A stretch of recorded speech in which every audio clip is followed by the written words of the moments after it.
வணக்கம்.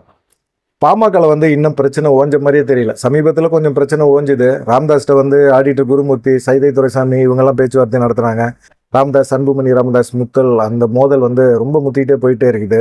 அன்புமணியும் போய் பேச்சுவார்த்தை நடத்தினார், ராமதாஸ்ட்ட பேசினாரு. ராமதாஸ் அதுக்கு ஒத்துக்கல. எனக்கு தலைவர் பதவியை கொடு அப்படிங்கிற மாதிரி அவர் ராமதாஸ் வீம்பா இருக்கிறார்.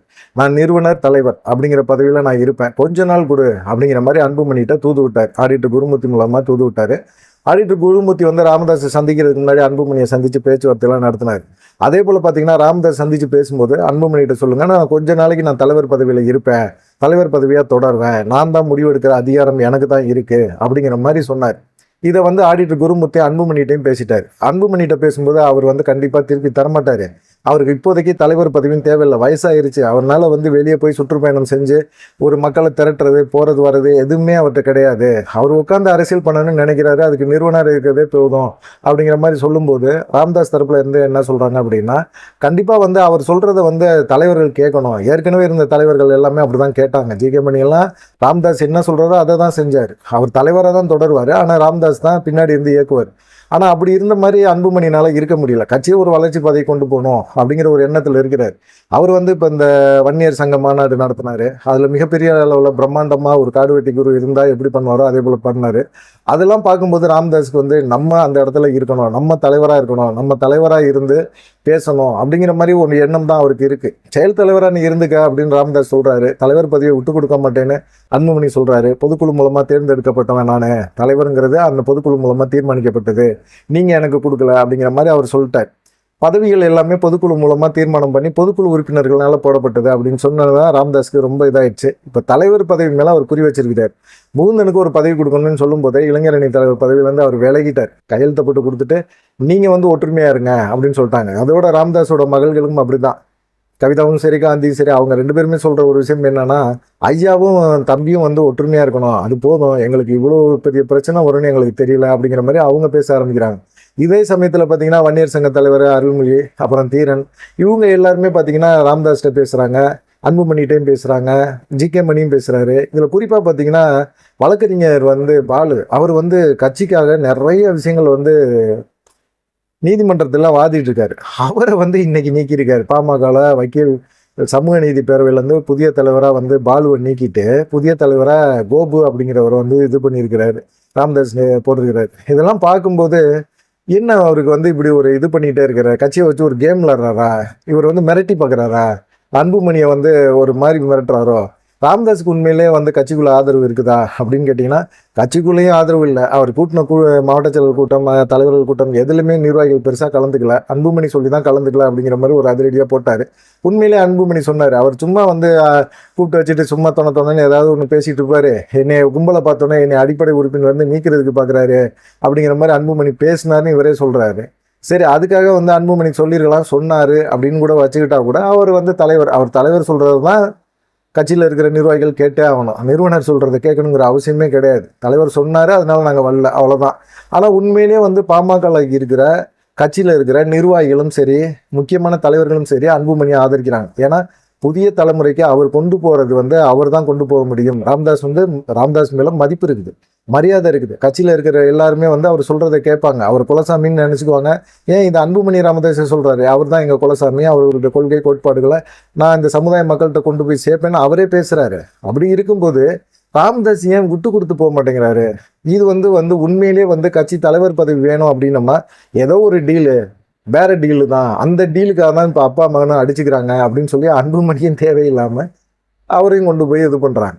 ஒரு இக்கட்டான ஒரு சூழ்நிலையில் கொண்டு போய் விட்டுக்கிட்டு இருக்காரு ராமதாஸ் கட்சியை அழிக்கிற வேலையில் இறங்கிட்டாரோ அப்படிங்கிற மாதிரி இருக்குது. கட்சிக்காக உழைச்சி கட்சிக்காக நீதிமன்றங்களை வாதிட்ட வழக்கறிஞர் பாலுவை இன்னைக்கு நீக்கிறாரு அப்படின்னா, நிறைய பேர் இப்போ கொஞ்ச நாளாக ஒரு 2-3 நாளாக நீக்காமல் இருந்தார், திடீர்னு இப்போ நீக்க ஆரம்பிச்சுட்டுருக்காரு. சரி, கடைசியாக செய்தியாளர் சந்திக்கலாம் போது கூட அவர் பாட்டுக்கு ஒரு மாதிரி பேசிட்டு வர்றாரு. இதெல்லாம் பார்க்கும்போது என்ன அப்படிங்கிற மாதிரி தோணுச்சு, என்னடா இப்படி பேசுகிறாரு அப்படிங்கிற மாதிரி தோணுச்சு எல்லாத்துக்குமே. ரொம்ப மக்கள்கிட்ட சென்டிமெண்ட்டாக ஒரு டச் ஆகுற மாதிரி பேசுகிறாரு. வீல் சேரில் உட்காந்துட்டு கலைஞர் அரசியல் செய்யலையா அப்படிங்கிற மாதிரி கேட்குறாரு. வீல் சேரில் உட்காந்துட்டு அரசியல் செஞ்சார், அவர் விட்டு கொடுத்துருந்தாருன்னா இந்நேரம் ஸ்டாலின் எங்கேயோ போயிருப்பார். ஆனால் அவர் லேட்டாக விட்டு கொடுத்தனால தான் அவர் வந்து இப்போ போராடி இவ்வளோ தூரம் இறங்கி செய்கிறாருல, இவ்வளோ தூரம் மக்கள்கிட்ட போய் நேரடியாக பேசுகிறாரு, பழகுறாரு, எல்லா விஷயமும் பண்ணுறாருல. முதலமைச்சர் ஸ்டாலின் அவர் கட்சி தலைவராக இருந்த அவர் செயல்பாடுகள் ரொம்ப சுறுசுறுப்பாக இருக்குது. இதை கலைஞர் வந்து எப்போ வீல் சேரில் உட்காந்துக்கிட்டு அவர்னால முடியாத போய் இவரை செயல் தலைவராக வச்சுக்கிட்டு அவர் கடைசி வரைக்கும் அவர் தலைவராக இருந்ததுக்கு பதிலாக அவர் வந்து ஒரு செயல் தலைவர் மாதிரி இருந்துக்கிட்டு இவரை வந்து தலைவர் ஆக்கியிருந்தாரு அப்படின்னா இன்னைக்கு ஸ்டாலின் எங்கேயோ போயிருப்பார். அந்த அளவுக்கு ஒரு சூழ்நிலை இருந்து அதே போல நான் கலைஞர் போல நான் பண்ணுவேன் அப்படிங்கிற மாதிரி உட்காந்த இடத்துல உட்காந்துக்கிட்டு அவர் வந்து என்னவோ காமெடி மாதிரி பேசிக்கிட்டு உட்காந்துக்கிட்டு அவர் பேசுறதெல்லாம் வந்து உண்மையிலே கட்சி தொண்டர்கள் வந்து பெருசா விரும்பவே மாட்டாங்க. அவர் மேல மரியாதை இருக்கலாம், அவர் சொல்றதை வந்து கேட்கலாம், அதோட தாண்டி கட்சியை வந்து ஒரு வளர்ச்சி பாதை கொண்டு போகணும் அப்படின்னம்னா அன்புமணி மட்டும்தான் முடியும். அன்புமணி ராமதாஸ் அதை கொண்டு போயிட்டு இருக்காரு. வன்னியர் சங்கம் மாநாடு அவ்வளோ கிராண்டா வேற யாருனாலையும் ராமதாஸ்னால நடத்திட முடியுமா? வன்னியர் சங்கம் வந்து பெருசா வந்து ராமதாஸ் ஆதரிக்குது அப்படின்னு சொல்றாங்க. உண்மையிலே அது கிடையாது. வன்னியர் சங்கமும் பார்த்தீங்கன்னா அன்புமணியை தான் ஆதரிக்கிறாங்க. நிறைய பேர் ஆதரிக்கிறாங்க. ஒரு பெரிய மூத்த நிர்வாகிகள் சிலர் வந்து ராமதாஸ் ஐயா, எங்க ஐயா அவர் சொல்றதை தான் நாங்கள் கேட்போம் அப்படிங்கிற மாதிரி இருக்கிறவங்க, அப்படி பேசுறவங்க அவங்க மட்டும்தான். கண்டிப்பா அவங்க கட்சிக்கோ சங்கத்துக்கோ வன்னியர் சங்கத்துக்கோ உண்மையாக விசுவாசமாவே இருக்க மாட்டாங்க. அவங்களுக்கு ஒரே எண்ணம் என்னன்னா இந்த கட்சியை உடைக்கணும், அவ்வளோதான். அப்பா அம்மா சண்டையை தூண்டி விட்டு இங்கிட்டு நான் ஆதரிக்கிறேன், அங்கிட்டு நீ ஆதரிச்சிக்க அப்படிங்கிற மாதிரி சொல்லி தூண்டி விட்டு கட்சியை உடைக்கிற ஒரு எண்ணத்துல தான் இருக்கிறாங்க. இன்னைக்கு இவர் வந்து இந்த முடிவு எடுத்திருக்காருல்ல, பல தடவை வந்து பாலு கூட வழக்கறிஞர் பாலு கூட போய் அன்புமணிக்காகவும் ராமதாஸ்கிட்ட வந்து சமாதான பேச்சுவார்த்தை நடத்தியிருக்கிறாரு. அப்படிப்பட்டவரை வந்து கட்சியிலேருந்து நீக்கிறேன் அப்படின்னு சொல்லி ராமதாஸ் சொல்லும்போது கொஞ்சமாவது யோசிச்சிருக்கணும் வேணாமா? அன்புமணி ஆதரிக்கிற யாரா இருந்தாலும் அவருக்கு பிடிக்காது.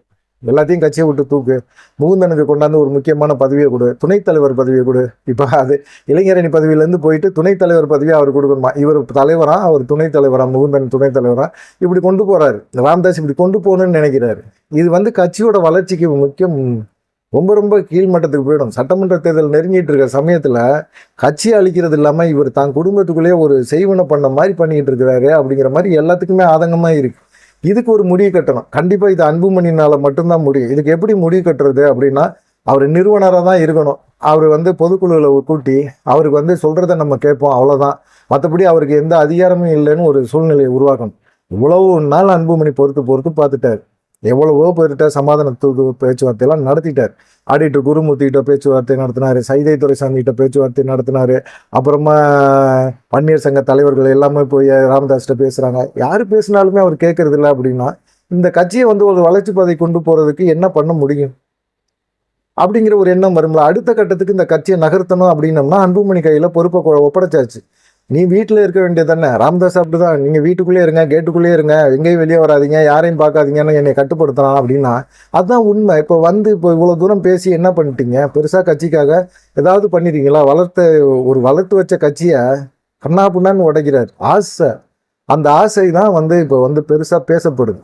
எதுக்காக இப்படி வந்து ஒரு தலைவரா இருக்கணும் அப்படிங்கிற மாதிரி ஒரு எண்ணம் வருது. இப்போ என்ன அதுக்கு பின்னாடி, தலைவர் பதவிக்கு பின்னாடி பல கேள்விகளை வந்து கட்சி தொண்டர்களே உருவாக்கிட்டாங்க. இந்த சட்டசபை தேர்தல் வரைக்கும் வந்துச்சுன்னா இருக்கிற எம்எல்ஏக்கள் எல்லாம் ஓடிடுவாங்க. இது அன்புமணி புரிஞ்சுக்கிட்டாரு. கட்சியில் இருக்க முக்கியமான நிர்வாகிகளை கடைசி நேரத்தில் தூக்கிடுவாங்க அப்படிங்கிற ஒரு எண்ணம் அவருக்கே வந்துருச்சு. அதனால பார்த்தீங்கன்னா இப்போ வந்து ஏதோ ஒரு முடிவு எடுத்தாகணும்ல. இப்போ 15ஆம் தேதி பொதுக்குழுவை கூட்டுறாரு. அவர் கொஞ்சம் கொஞ்சமாக பொதுக்குழுவை கூட்டி 19ஆம் தேதி வரைக்கும் பொதுக்குழுவை வந்து அன்புமணி நடத்துறாரு. இதனால என்ன ஆகுதுன்னா அந்த பொதுக்குழுவில் கண்டிப்பாக ஒரு முக்கியமான ஒரு முடிவு எடுப்பார். ராமதாஸை வந்து கட்சியிலேருந்து தூக்கி விடுவார். தலைவர் பதவியை இல்லைன்னா அன்புமணி உறுதிப்படுத்திக்குவார்.